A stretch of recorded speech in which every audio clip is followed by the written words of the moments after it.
Okay. Here is the joke. One day at a busy airport, the passengers on a commercial airliner are seated waiting for the pilot to show up so they can get underway. The pilot and co-pilot finally appear in the rear of the plane and begin walking up to the cockpit through the center aisle. Both appear to be blind. The pilot is using a white cane, bumping into passengers right and left as he stumbles down the aisle. The co-pilot is using a guide dog. Both have their eyes covered with sunglasses. At first, the passengers do not react, thinking that it must be some sort of practical joke. After a few minutes though, the engines start revving, and the airplane begins moving down the runway.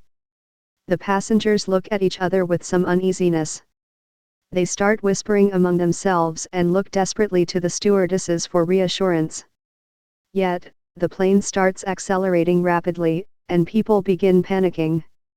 Some passengers are praying, and as the plane gets closer and closer to the end of the runway, the voices are becoming more and more hysterical. When the plane has less than 20 feet of runway left, there is a sudden change in the pitch of the shouts as everyone screams at once. At the very last moment, the plane lifts off and is airborne. Up in the cockpit, the co-pilot breathes a sigh of relief and tells the pilot, "You know, one of these days the passengers aren't going to scream, and we aren't going to know when to take off." Ha ha.